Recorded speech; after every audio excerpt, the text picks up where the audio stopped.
आपकी दुकान पर कितने कस्टमर ऐसे आते हैं जो जब घर से सामान लेने के लिए निकलते हैं तो उनके दिमाग में सिर्फ आपकी दुकान का ही नाम होता है। रास्ते में आने वाली 5-7 दुकानें चाहे कैसा भी किसी भी क्वालिटी का किसी भी रेट में माल दे रही हों, लेकिन वे उन दुकान पर जाते ही नहीं, सिर्फ आपकी दुकान पर ही आते हैं। एक बार काउंट करके देखिए ऐसे कितने कस्टमर आपके दुकान पर है। अगर ऐसे कस्टमर है तो क्या इन कस्टमरों की काउंटिंग, इनकी संख्या को बढ़ाया जा सकता है? और अगर ऐसे कस्टमर नहीं है तो क्या कोई ऐसा तरीका भी है जिससे कि कस्टमर अगर आपकी दुकान पर आ जाए तो उसके बाद वो सिर्फ आपकी दुकान से ही सामान खरीदे, किसी और दुकान पर ना जाए? जी हाँ, ऐसा पॉसिबल है और इसे कुछ दुकानदार कर भी रहे हैं। आज उसी के बारे में गहराई से आपको बताऊंगा, ध्यान लगाकर पूरा वीडियो सुनिएगा। ये कुछ मिनट का वीडियो आपको काफ़ी कुछ आपके जीवन में गहराई से सिखाने वाला है। नमस्कार दोस्तों, मेरा नाम राहुल तोमर है और राहुल की दुकान यूट्यूब चैनल पर मैं आपका वेलकम करता हूँ। हमारे चैनल पर आपको 200 से ज़्यादा किराना दुकान से जुड़ी हुई वीडियो मिल जाएगी, जिसमें आपके मन में कोई भी सवाल हो, कोई शंका हो, उसका जवाब किसी ना किसी वीडियो में मिल जाएगा। चैनल पेज पर जाइए और वीडियो देखिए, कोई ना कोई वीडियो आपके काम की ज़रूर मिलेगी। साथ ही आपसे हाथ जोड़कर विनम्र निवेदन है कि हमारे चैनल को सब्सक्राइब भी कर लीजिए। हमें आपके प्यार और सहयोग की भी बेहद ज़रूरत है। इस पॉडकास्ट में मैं आपको 2 एग्जाम्पल देने जा रहा हूँ। दोनों एग्जाम्पल को सुनिएगा और सुनने के बाद ध्यान से इन्हें गुनिएगा। दोनों एग्जाम्पल इस बात की गहराई को समझाएंगे कि कस्टमर एक बार आपके पास आने के बाद किसी दूसरी दुकान पर क्यों नहीं जाएगा। पैसा इंसान से जुड़ा है और इंसान पैसे से जुड़ा है। पहला एग्जाम्पल समझिए। आपको मैं एक ऐसे कस्टमर के बारे में बता रहा हूँ जिसे मैं रोज़ाना नमस्कार करता था। वो मेरी दुकान के सामने से मुझसे हाल चाल पूछकर सामान हमेशा दूसरी दुकान से लगभग 7-8 महीने तक ऐसा ही चला। वो दूसरी दुकान से सामान लेता रहा। वीडियो को बीच में छोड़कर मत जाइएगा, ध्यान से सुनिएगा। जो समझाने जा रहा हूँ बस यही एक वो कुंजी है जिससे कस्टमर अगर एक बार आपका बन गया तो हमेशा आपके पास ही आएगा। इन्हीं नवरात्रों में जो 2 महीने पहले थे तो हमारे पड़ोस में माता का जागरण था, जिसमें रात को लगभग 9-9:30 बजे मैं भी चला गया। तो वो कस्टमर जो किसी दूसरी दुकान से सामान लेते थे, एक टीचर है वो भी वहीं पर थे। मैं उनके बगल में जो खाली कुर्सी पड़ी थी उस पर जाकर बैठ गया, उनको नमस्कार की। उन्होंने भी मेरा हाल चाल पूछा और बीच बीच में हम बातें करते रहे। लगभग 3-3.5 घंटे तक हम दोनों एक दूसरे के पास बैठे रहे और काफ़ी तरह की बातें हमारे बीच में हुई।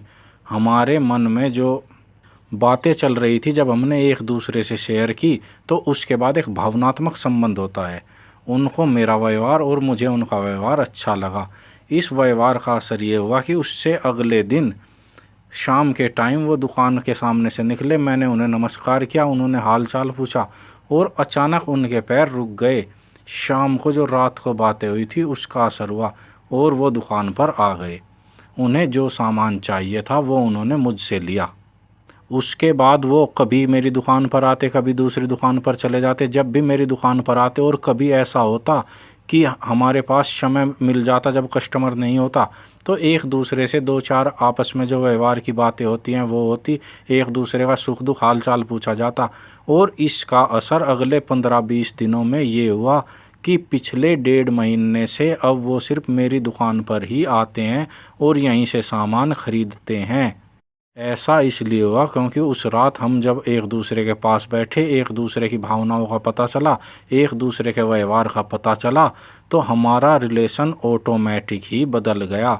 यानी कि अगर आप किसी को भावनात्मक रूप से कोई संतुष्टि, कोई खुशी, आपका व्यवहार उसके अनुसार होता है तो दूसरा इंसान भी रिटर्न में आपको कुछ देता है।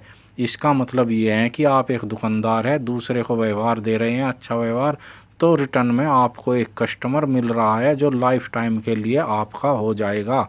इसे एक दूसरे के एग्जाम्पल से और समझते हैं। मान लीजिए आप सामान लेने के लिए बाजार में जा रहे हैं। कोई इंसान आपको रास्ते में मिल गया जो किसी टेम्पो, किसी बस, किसी वाहन का इंतज़ार कर रहा है और उसे भी उसी जगह पर जाना है जहां आप जा रहे हैं। क्योंकि आप अपने वाहन पर है और आपको तो सामान लाना है और आप किसी को ले जाएंगे तो आप पर कुछ फ़र्क नहीं पड़ता। आप उसके पास रुके, उसको नमस्कार किया, उसका हाल चाल पूछा और आपने उससे कहा कि चलिए मैं आपको वहाँ तक छोड़ देता हूँ, मैं भी वहीं तक जा रहा हूँ, या उसे किसी और जगह पर जाना है तो चलिए वहाँ तक तो मैं जा रहा हूँ, आपको छोड़ दूँगा, आप उससे आगे वहाँ से चले जाइएगा। अगर आप किसी को इस तरह विनम्र व्यवहार के साथ अपने साथ बैठा कर ले जाते हैं तो आप ही बताइए उस कस्टमर के मन में आपके प्रति कैसा ख्याल, कैसा भाव बनेगा। क्या वो कस्टमर जब सामान लेने के लिए, जो सामान आपकी दुकान पर मिलता है, अपने घर से निकलेगा, क्या उसके मन में ख्याल नहीं आएगा कि चलो उस दुकानदार के पास चलता हूँ, क्योंकि व्यवहार सबसे बड़ी कुंजी है सफलता की। इसलिए ह्यूमन नेचर को समझिए, आपके पास जब भी वक्त मिले लोगों से मिलिए, उनका हालचाल पूछिए, सुख दुख पूछिए। जितना आप लोगों से जुड़ेंगे उतने ही कस्टमर आपसे जुड़ेंगे, जितने कस्टमर आपसे जुड़ेंगे आपकी बिक्री बढ़ेगी, और जितनी बिक्री आपकी बढ़ेगी उतना ही ज़्यादा प्रॉफिट होगा, और लाइफ टाइम बिजनेस आपका चलता रहेगा, क्योंकि कस्टमर लाइफ टाइम जुड़ गया तो कस्टमर ही आपके बिजनेस को लाइफ टाइम चलाता रहेगा।